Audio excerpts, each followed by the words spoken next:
Good morning, everybody. This is your boy D Mack, and hey, let's talk.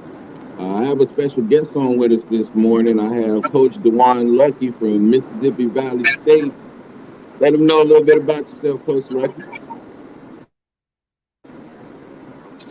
Oh man, just a little bit about me.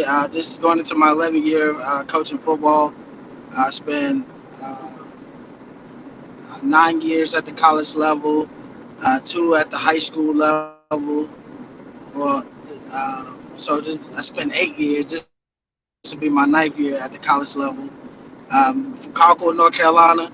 And I'm a guy that just always been persistent, never gave up on my dreams and aspiration.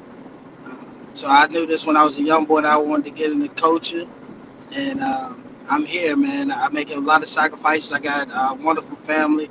I got two little girls at home, um, and so I'm definitely uh, appreciative of the sacrifices that they make for me to be able to live out my dreams. And it's always good to be around family. Coon, I've been knowing you since I was what 6, 7 years old when you first came into our family. So Yeah, man, you watch me grow from a pup, and not a lot of people get a chance to watch me on national TV sometimes. yeah, man. I know it's exciting for me, man, because like you said, I've known you since you was little, man, and I've seen in you the leadership qualities as you've grown and developed into a man. And I definitely was looking for a good opportunity to finally get you on here. We finally made it happen, man. And I just want to talk a little bit about, young black men in coaching right now because I'm starting to see an influx of black coaches on the rise. And I want to give you guys your flowers while you're here and while you're doing things, just encouraging you guys to keep it going because this is exactly what we need. So the first thing I want to ask was, how hard was it to get back to some type of normalcy after the whole COVID protocol and everything? Oh wow. Normalcy. I think right now, I mean, it feels good for us as a whole as college coaches. Just a little normalcy, just being able to go out to the camps and see those kids and be able to just really surround ourselves with other coaches. I mean, I think that's been a tremendous deal for a lot of coaches. I also believe it depends on your school or how normal your campus is going to be and what it's going to look like. I think everybody's trying to take the safest protocol to make sure that their athletes are safe. I know us at Mississippi Valley, we're gonna get back to normal here in July when our kids get on campus. Still trying to follow the protocols that's been placed by our university and also by our head coach to make sure that our kids have been safety. So it's gonna look a little normal, but we still gonna have protocol to ensure the safety of our athletes. Okay, cool, good deal. So you right down there in Itabena, right? Yeah, it's little Edabina, man, the home of Jerry Rice, is satellite top. Yeah, my wife is from right down the road in Rolling Fork, man. So we was talking about it last night. Okay. She was telling me about it to be, and she said she couldn't stand going down there. But but yeah, man. I noticed the other day, man, y'all had Terrell Owens out there running drills with you guys, man. How did that come about? Well, okay, so Dion invited everybody up to his camp, and me being the recruiting coordinator at Mississippi Valley, that's one of the camps that I had marked on my list. We went as a staff. I was a bunch of college coaches, that was around the country that came in to see it. And so Dion, what he did was he had the NFL players running drills, and I Hmm. thought it was excellent for a guy like To to be there, you know, to help develop the young kids. I drive 7 miles to get to his camp. You must be going through a drop spot or something. Um,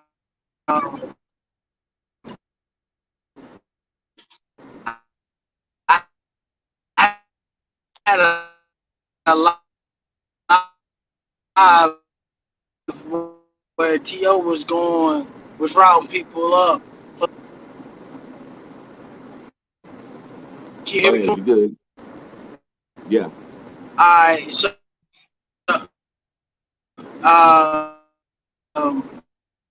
like I said, I went through T.O. was routing people. The one young cornerback from named C.J. Holmes was going to be a good player for Jackson State, and the other players, man, he from Jackson State, they're all pretty good and stuff like that. But T.O., man, I didn't even drop one of the drill tapes that I had. If you was on my Snapchat, you would have seen the drill. But man, Yeah. I'm telling you, he still got it. But this been around like D'Angelo Hall, Jimmy Smith. I remember I called Natron when I was at the camp. Mm-hmm. I mean,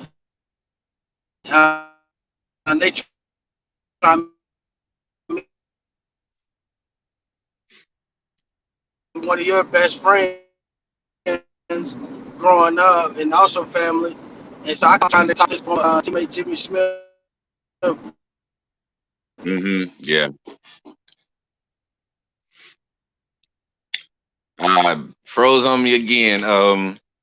Well, what I'm gonna go into next is talking about recruiting. Since you mentioned the fact that you're the recruiting coach, I just wanted to talk about the challenges in recruiting because I know down in Mississippi you got a lot of those big cornbread fed boys, and also you have a lot of low So that education was the kind of areas. culture that was out. Hey, you good? You hear me? Yeah, yeah, I'm straight. Yeah. Did you lose service? Yeah, yeah, a little technical difficulties. We back on though. You good? Go ahead and continue. Yeah, but that camp was well worth it, man. You had a lot of junior college prospects. You had a lot of high school prospects. I think it was one of the number one players in the country was there. So it was definitely a lot of prospects there. It was well worth it for all the college coaches that was there. And it was also again, I felt like it was more of ended up being a coach clinic as well Mm-hmm. because you got a chance to just talk to guys in your conference, but also rub elbows with a lot of head coaches. So it was definitely a great experience, and it's something I look forward to doing next year again. Good deal, man. Yeah, those camps are very, very important, man. So as I noticed, you said you was the recruiting coach. So what are some of the challenges in recruiting for you right now? Wow, the challenges in recruiting is,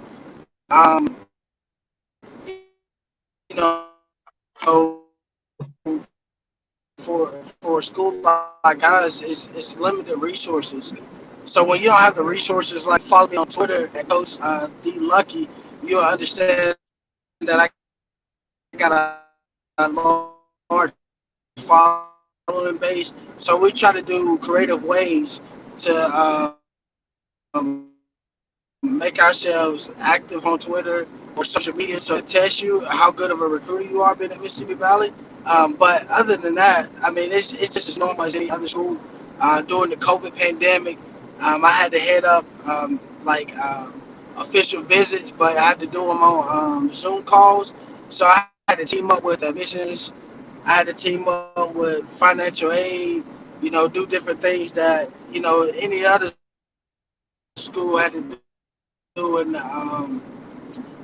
the pandemic. So it was fairly easy because I'm a fairly competitive guy, and I always want to make sure that possible position while I hold the recruiting coordinator title and do everything within the realms of what our university is capable of allowing me to do.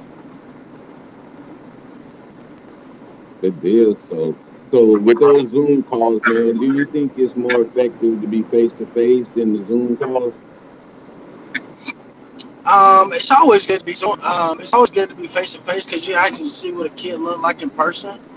You really only get a chance to see a kid from the neck down. I mean the neck up Mm-hmm. or whatnot on those Zoom calls.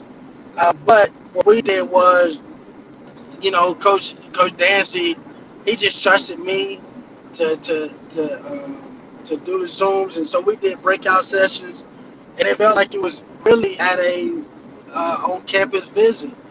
We had breakout sessions with each position coach, then with the coordinators, offensive, defensive coordinators, and then had one-on-one meetings with the head coach, like it would be if you was on a normal visit. So we did everything that all universities did during the pandemic, and just being able to use the technology the way that we could. And I thought it was excellent, and our head coach really was appreciative because we were able to sign a lot of quality kids during the two signing periods. Yeah, okay, good deal, man. So I want to switch gears a little bit, man. There's been a lot of talk about Tim Tebow coming back to Jacksonville to play tight end, and now you have Brandon Jacobs. He's wanting to come back and play defensive end for somebody. What do you think about this, man? I mean, to me, I think the Tebow deal, I think it just got blown out of proportion. To me, I'm not one to ever try to stop a man's money.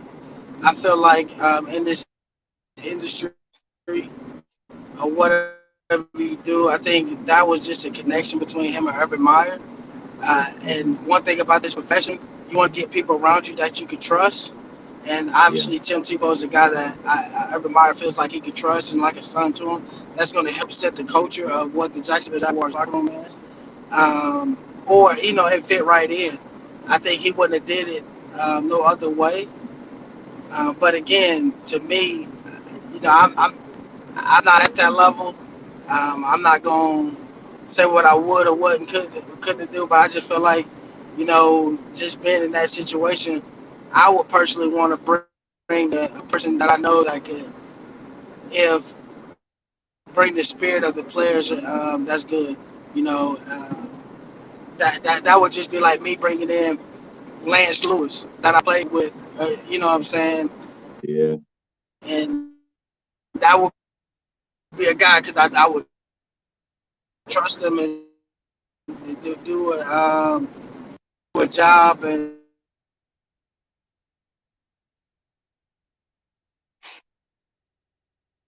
mm. Must hit another froze spot. Yeah, that's how it be when you be driving, man. Them froze spots will mess your phone up, but it'll kick back in a second, hopefully. Yeah. Um, well, a little bit about Mississippi Valley State. While we're waiting for things to get back right, I've been down there in Mississippi. Like I said, my wife is from Mississippi. She's from Rolling Fork, Mississippi. And it's a great experience to see what's going on down in that area. It's a lot of hills and stuff like that, but if you like that type of environment, then it's good for you. What was that question, Big J? Said, what percentage of college players will play in the NFL? That's a good question, Coach Lucky. Um, see if we can get his thing unstuck so he can answer that question for us.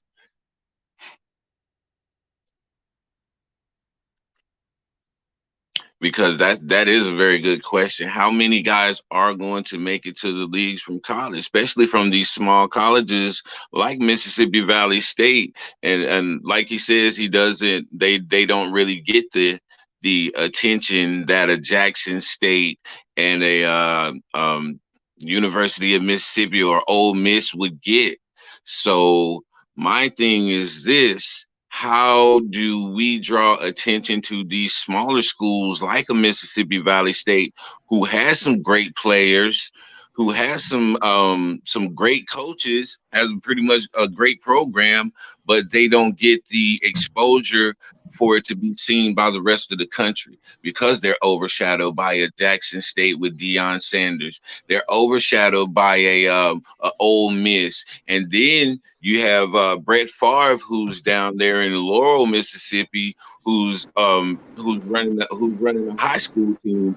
So a lot of the attention for schools in Mississippi is geared towards Jackson State, geared towards Ole Miss. So how do you guys go about getting that exposure to get you guys your players that opportunity to be seen and go to the next level? Can you repeat that? I'm sorry, I didn't hear. A parent had called me. I'm sorry. Yeah, okay. Oh, that's all right. Yeah, we were saying, what percentage of your players get to make it to the NFL? Oh wow, I'm glad you asked that. The percentage of players that make it out of the FCS WAC, just I put it like this: Mississippi Valley had a kid that made it to the NFL a few years ago. His name Brian. He played defensive line. He did a good job. It wasn't a really very uh, standout guy. He's a hard worker, and Brian had the opportunity with LA Rams, and this was like 3 years, I think 3 years ago. Coach Dancy's first year as the head coach, and uh, kid just worked his butt off. I mean, if you work hard, they're gonna find you. The biggest thing too, what the NFL has done is they created an NFL HBCU combine to give Really? HBCUs the opportunity to be successful. Oh, that's awesome, man, because that was one of my issues. I was saying that, you have Jackson State, you have Ole Miss, and these larger schools in Mississippi, they get all of the shine and they get all of the attention. So I know it's kind of hard for the smaller schools to get guys into the league or to get them exposed. So I'm glad you brought that up. That's a really good point that a lot of people need to know because there are people down Yeah, there, like I said, in Rolling Fork and surrounding areas, Vicksburg, and all of that. These guys need to know this stuff. So um, I'm definitely gonna put them up on what's going on uh, down in that area as far as college wise, so that they can look at Mississippi Valley State when they look at a Ole Miss or something like that because. Um, Going to the bigger schools is not necessarily the best route for everybody, and Mississippi Valley State got a lot to offer, man. I'm so glad to see you um, growing and progressing. And we're talking about the rise of black coaches in sports. So, how many black coaches are on y'all coaching staff? um, we have 8 black coaches on our Eight. staff. I think it's 8. Okay. Yeah, 8. Okay. Yeah, with 2 minorities. Okay. It says, how big is the classroom with the football field? Say that again. It says, how big is the classroom with the football field? The classroom. Well, it depends on your position group. Like I had 7 last year, 7 running backs. Hmm. So it just depends. We have a nice classroom. Like the university provides us with a classroom to be able to teach our kids and stuff like that. Just like if you was just a regular college student. So you got the classrooms and stuff like that, auditoriums. So you have the capabilities of all of that to at your disposal. So it's the university does okay with that. Make sure we have classroom. We got good offices. You can go around the country and look at some FCS coaches, and they don't have the offices that we have. I mean, we may not have everything that other schools have, but our university tries to do a good job of taking care of us in other ways. Okay. So I got a guy right now. This is a hypothetical. So I got a guy right now. He's 16 years old. He's a beast in football. Um, what advice would you give this kid trying to move to the next level, or as far as getting um, getting noticed by a team or a recruit? What would you what as a recruiter? What catches your eye in a player? I should say. I think the biggest thing for a young kid, let's put it like this.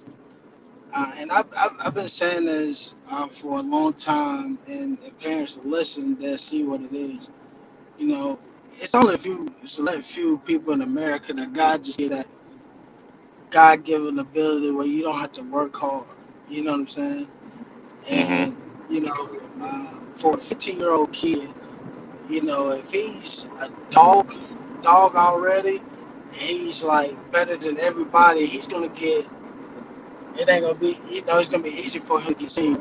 Now, if it's just for an average 15-year-old kid that wants to get to the next level, what I tell parents is this: get a personal trainer. All right, get a personal trainer. You spend some money on personal training. Feed, field work, physical conditioning. I mean, physical strength. You know, um, and so that plays a part. So if you got your field work done, and you got your physical strength, all right, and get your speed work, all those three, you have a shot. Parents need to make sure you got to look at your teenage, you got to look at your kids as if they're a business. And it sucks that I have to say it like that, but you have to look at your teenager like that. It's a business, and you want to make sure before you put them kids into camps that they are well equipped to that for exactly like if I put Kuda in a on a 40-yard dash, he gonna run a 4.5. I know that. We've been clocking it. That's what he gonna run. No lower than a 4.6. Mm-hmm. Like saying, you want to be that detailed with your student athlete. Like a lot of guys that start with their kids when they turn to 13, and Yeah. some start early. But you don't want to push the kid away from the game.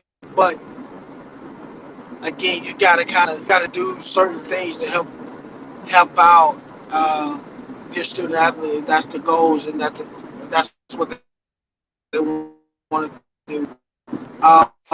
Right now, the NCAA with the grade situation, you gotta have a 2.3 to be able to be a Division One qualifier, which is very low. They're not. You don't have to have a test score right now. Kids could go straight to the Division One programs, so that they get all the good quality athletes. That's just my opinion on what I think the future is going to be. So I always tell the kid to make sure that your academics is not a problem. So if you can't get a 2.3 core, it's gonna be tough for you, buddy. Unless you just Okay. a So freaking nature. Big J says, will HBCUs play outside of conferences like Big Ten, Pac-12, and Big 12?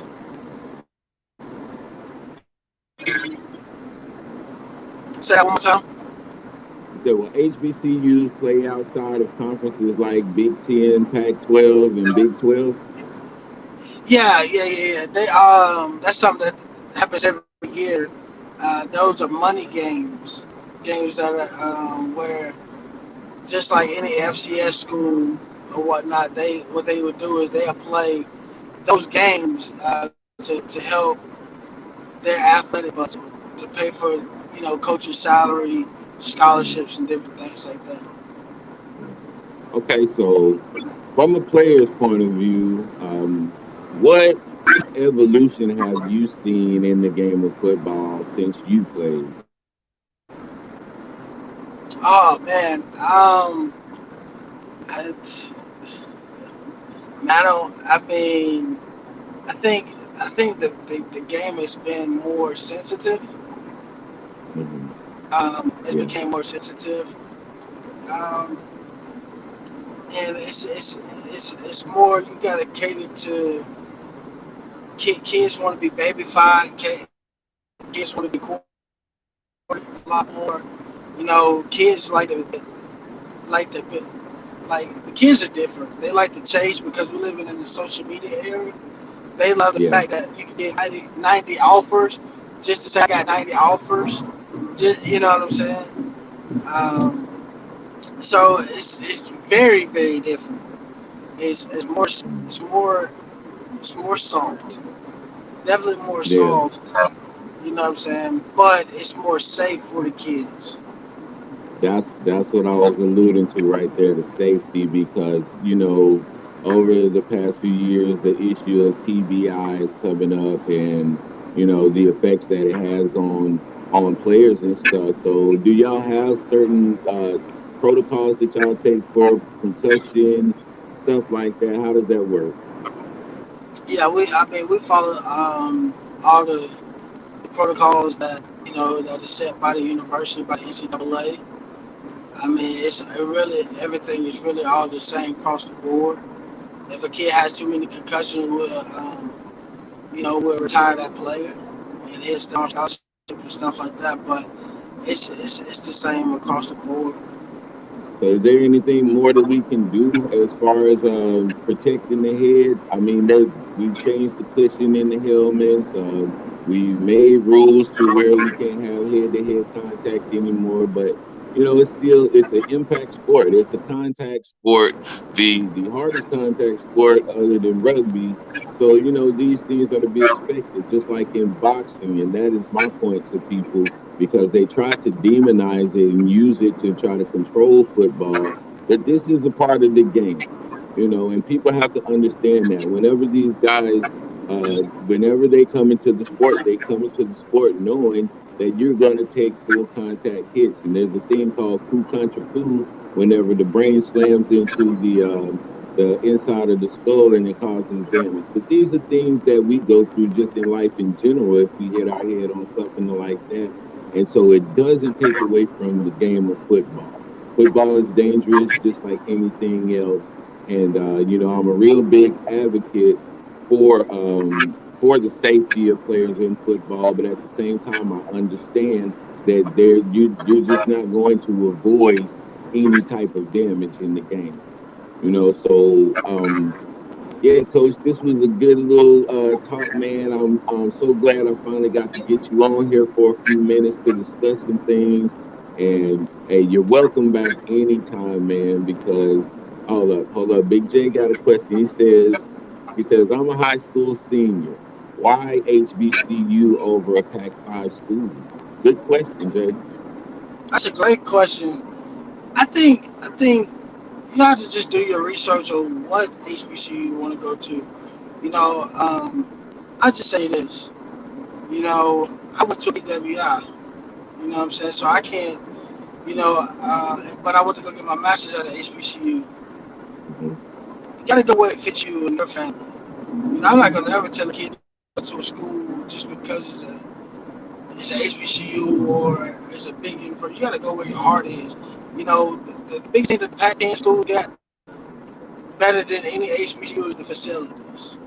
All Yeah, right. Now, if you want to be around culture, you want to learn more about history, have a great atmosphere, family atmosphere. I think an HBCU is always the way, but that's not to say that you can't find that at a PWI either. right. I mean, I won't never say to just automatically come to an HBCU because I work at an HBCU. But I'll just tell anybody, man, follow your heart and let God lead you where you want to go, because you go to an HBCU and you may not be ready to you know get it out the mud. Because Mm, a lot of HBCUs may not be like them Pac-12 schools. Like you go into financial aid or something like that, and they got 40 people working in financial aid, so they can get to you quick. But you might go to mhm. HBCU with maybe 3 or 4, you know, or maybe 10, and they Yeah. can't get to you as quick. So I mean, it just depends. It just depends. It's really it's a resource difference. That's all it is. It's a Okay. resource difference, and you can be able to tell. But I just tell them follow your heart. You gotta be a kid that's you know you gotta want to go to an HBCU. Hmm. All right, so let me switch it up a little bit. I want to talk a little bit about basketball because y'all being an HBCU. And we having the G League now, and a lot of guys taking the G League option instead of going to school. Does that hurt the HBCU programs? Um, I don't look at it as hurting the HBCU programs. I don't look at it hurting at the NCAA. I think what it does, it does. If a kid, like I tell you that, if I have a son and my son is a good basketball player, I ain't gonna lie to you, man. I've been a big fan of what LeVar Ball did. Yeah, I'm yeah, I'm gonna be absolutely. straight up with you. I'm a big fan of what LeVar Ball did. If my son can play, you go to the G League, do what you need to do. I would want him to get the college experience, but at the same time, if you feel like you want to get to the bag, go get to the bag. It's your career. But I'm gonna be your dad to protect you and do whatever I can to make sure that you know to do everything in my power to make sure that you're okay and you get to where you want to be at. It's our job as parents to basically guide our kids to wherever they want to go. But I don't see it hurting the HBCUs or anything like that because a lot of those kids that the HBCUs are getting, you know, maybe, I think 1%, 1%, 1%, Okay. will get to the NBA. So, Yeah. Okay, so what do you feel about all right, we see this in the basketball, but in football, um if they had something like a G League for the football, you know what I'm saying? I was thinking I about think this they, for a I think, second. I think, I think they got that right now with the spring league. Okay. Um, with the spring league, you starting to see that. I think that's going to trickle down to be that. That's what they were trying to make the XFL to be something like that. I believe it's going to be here for because there's too many good athletes that that can play, and I think with the spring league, I think that's where a lot of NFL evaluators are going to. It's kind of red, kind of similar to the NFL and what they're trying to do. So I think the spring league is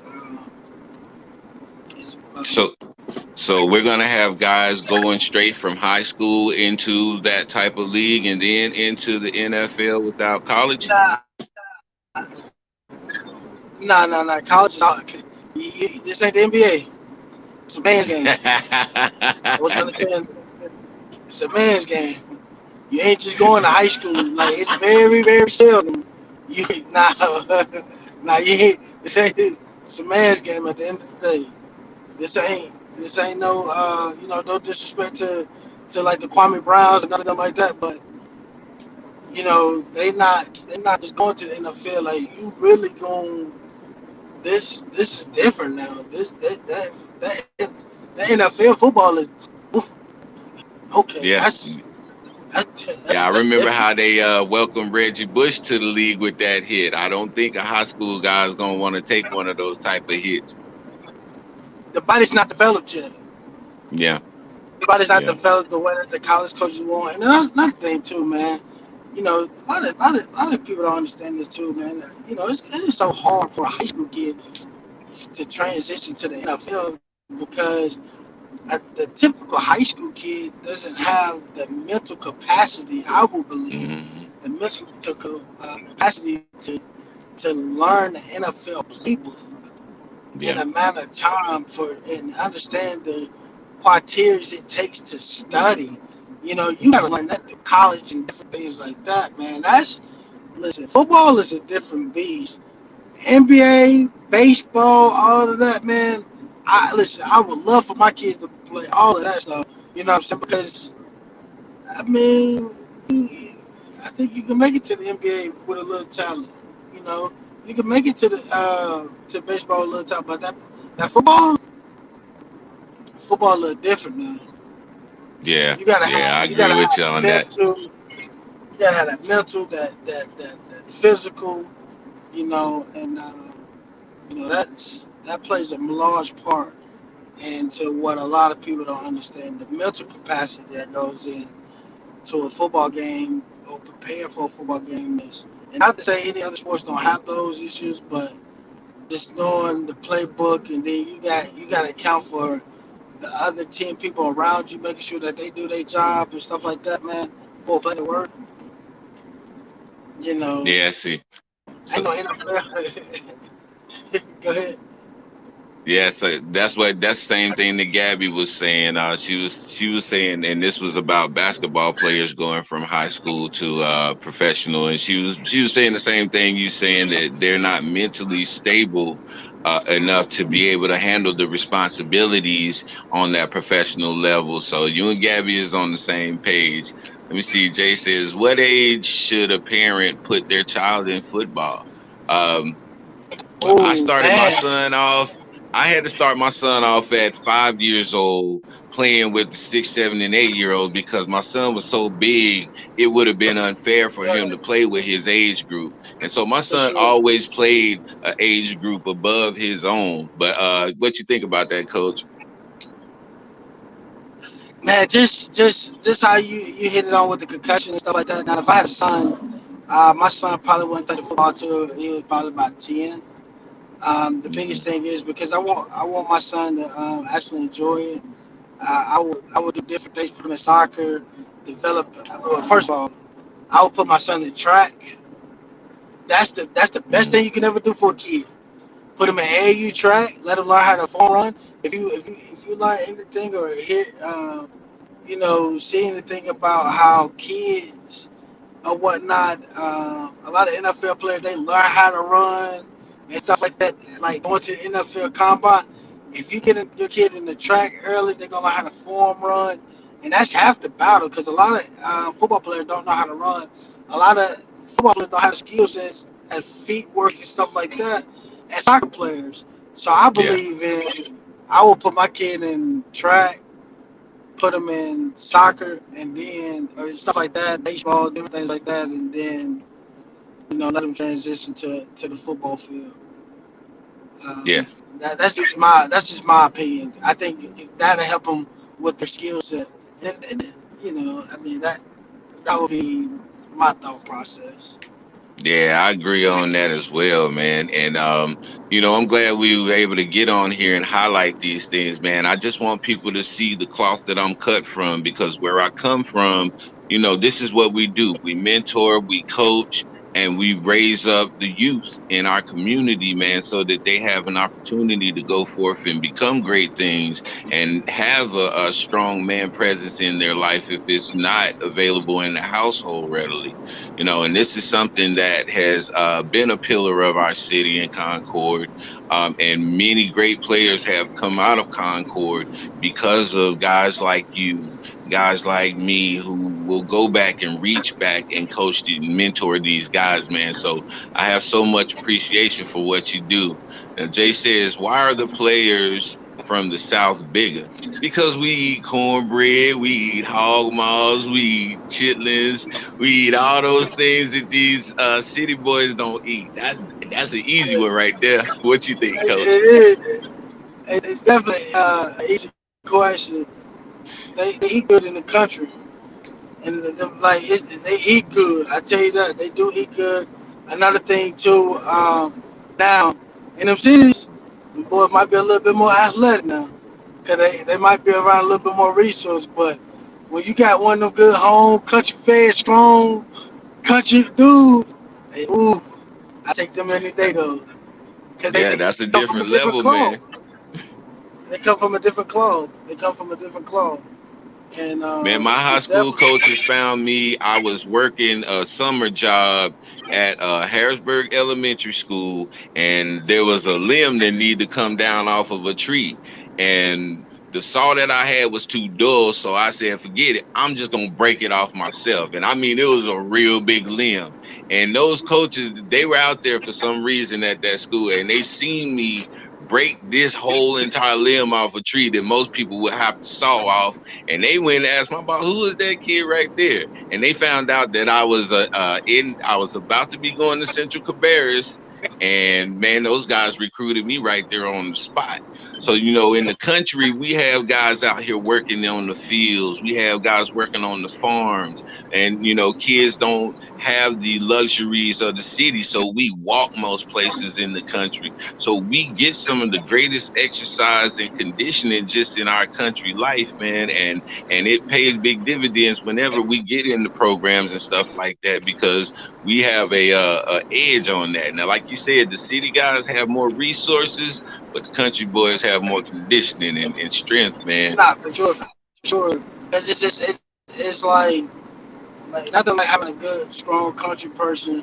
And like you said, when a kid, the biggest thing is this: they country people learn how to establish a work ethic at a young age, and you gotta learn how Yeah. to work. And not to say city people don't, but it's something about somebody that lives in the country and you live on a farm and you got a bunch of land. Oh yeah, you ain't just parlaying in the house late. You're gonna get on Hmm. that. You're gonna get up early, work on that land, do whatever you got to do. And I mean, I have a lot of friends like that. That's country, man. And to this day, like they kind of same regiment, but they go, out to be good people, go get good jobs, and they instill that work ethic and make it to the league and stuff like that. Like, I look at kids like Tyreek Cohen, who's from the country, that played for the Chicago Bears, and I had a chance to, when I was a GA at North Carolina A&T his freshman year, country, country, like a kid that was 156 pounds, soaking wet when he first got to A&T. The kid work ethic was so amazing. Like he was so country strong. Like y'all see this kid go on Sunday, and I don't want to say kid, but this young man play on Sundays, and I got a chance to see him as a freshman, and he's like the product of a country, like from Bun, North Carolina, like small town. You know what I'm saying? And he was country strong. I'm like, man, this little joker right here, man, he gonna be special. Didn't think he was gonna make the NFL special like that until about year about year three. I knew he had a shot, but yeah, man. Like, but yeah, it's definitely something different about some kids from the country. I love recruiting the country. I love it. I love recruiting Hey, the country. but I just want to take a second, man, to thank everybody that's been tuning in and watching, man, and everybody that's gonna tune in and watch this, man. Like I said, I want to use this platform to give exposure to positive role models, man, and people who are doing awesome things in the community. And I want to highlight those things, man. And I want to, like I said in the beginning, man, I want to celebrate you and give you your flowers now, man, because we need to encourage more black coaches. This is what we need in all sporting arenas, is the black coaches, and I see a rise in it, man. And I'll just congratulate you. And we're gonna be watching for y'all season, man, and checking in with you guys and giving reports on what's going on with Mississippi Valley State. Um, so you got a last Absolutely. parting statements you want to make, Coach? Yeah, nah, definitely, man. And just to piggyback off what you said, you're so right, man. About having coaches that look like you. If you're a white kid having white coaches, black kid having black coaches, Hispanic having Hispanic coaches. It's nothing like looking at somebody that look like you. And I had the pleasure, man, just growing up, like I got a lot to you, like watching Braden Lynch's, Hmm.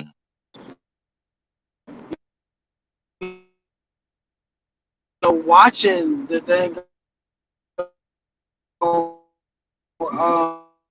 Kid Approach that was at the Boys and Girls Club coach, and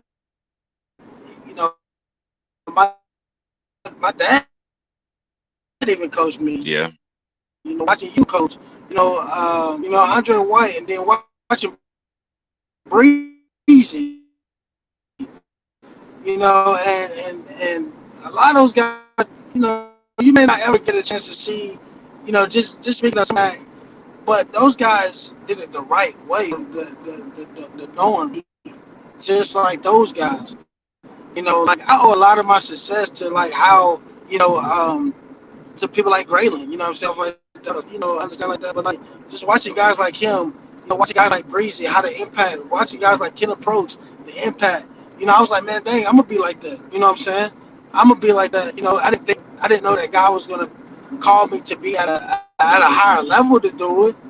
But I try to instill all those things that I've learned, that I've seen those guys do, and instill it into my coaching style. And I think that's why I have the rapport that I have with some of my kids, and it continues to grow and develop, and I got a strong foundation of me and a role model that I had a chance to just watch as I was growing up, and I think that's what helps instill me to be the coach I am. And I made mistakes in this profession, and I've had my successes in this profession, but at the same time, it's it's it's amazing that when you have role models and that you can look up to when you were younger, and still reach back to you if you need. And now, God has blessed me with the opportunity to have mentors that are Yeah. at the bigger levels and stuff like that. Like this morning, I'm talking to one of my mentors who helps me every time I pick up the phone, man. The University of Miami coach, Eric Hickson. Hmm. He's been a great big mentor to me, and so he he sees that work ethic that you got a chance to see, and I mean I'm super excited, and just about my future and whatever God's planned for me. But and also, man, I'm big about helping young black coaches. If you want to get in, man, I'm willing to help. And show you the ropes. And being being from Cabarrus County, a lot of coaches do ask me, do I know coaches that want to coach and stuff like that? And hey, I want to help you. I want to make sure that you can coach. So if you want to coach, man, just hit me up. I can help you out as much as I can. Get you where you want to do, high school, middle school. You know what I'm saying? Even college, if I can. Just go from there. Well, man, I'm excited to see what's in your future, man. I'm pretty sure that someday soon, we gonna hear Coach Lucky on that NFL team, and we're gonna see Coach Lucky on Sundays out there running things, man. I really believe that, man, and I pray that into existence for your life, man, because you have all the tools necessary to do so at a high level and be very successful at it. Those mentors that you named, Rodney Mason, Braylon Lynch, Kenneth Probst, man, that's a strong class of coaches and mentors to come from, man. So if you're applying that in your life, bro, man, I see you out there on Sundays with them big boys, man, making them plays, making them calls, bro. So, like I said, man, I appreciate you for coming on and giving me some of your time today, Coach. And we're gonna have to do this again, man. Nah, definitely, man. Man, I look forward to it, man. It's you got to get my man Jermaine Watson. He grew up in the Boys Girl Club with us. Man, he's a Division II offensive line coach, associate head coach at Virginia State. He's one of my partners. Like we grew up like same age. He went to Kannapolis, I went to Concord. He's like one of the bright stars. He just got an internship with the Minnesota Vikings, and that's my partner. That's my partner. Hmm. And man, he's definitely a guy you should, reach out to and try to get him on your podcast and just talk. And I know he'd be accepted to do it. I know he's a busy guy, especially this time of year. But he's another guy from Concord, Kannapolis, that's doing big thing. And also, I don't want to ever forget some of the guys. We got guys from Kannapolis. You got JD, who's at Addison Broses, that's coaching. We got, matter of fact, boy Cody Ledeco, who played quarterback at Central Cabarrus, who's at Coastal Carolina. So man, we got some sharp guys, and also we got some sharp guys at from Cabarrus County that's coaching college football, and of course Natron being an analyst at North Carolina. And so I mean we got we got some sharp coaches that's from the area, and I know I probably missed a few names, you know, and if Charge I it to did, your I'm head, not sorry. your heart, bro. For sure, because I'm driving, trying to make sure I listen to this GPS. But yeah, man, it's an honor and a privilege to be able to use my platform to help your platform. And you know, if I can ever do anything, I know I have, my service was in and out today, but we definitely got to do this again. I always want to do this again. Yeah, we're gonna network, man. We're gonna get together and coordinate some stuff. Football season is coming up, so we definitely gonna be putting more highlight and shine on football. So yeah, we're gonna coordinate some more interviews and stuff like this, man. Because like I said, highlighting our people, man, is going to bring interest to a kid who never thought about coaching before, and that may be their thing. So anything that we can do to inspire, man, and that's what I'm going to do. Hey, I thank you for coming on, Coach, and everybody that's listening. I thank you for coming on today. Don't forget to go in there and smash up those likes, man, and hit that sub button. We're gonna be doing this all the time, getting these guys on here, and we're gonna bring the truth, the inside of what's going on with sports. So, Coach, I thank you, and everybody else, like I always say, sticks and stones may break your bones, but the word can always heal you. I'm out.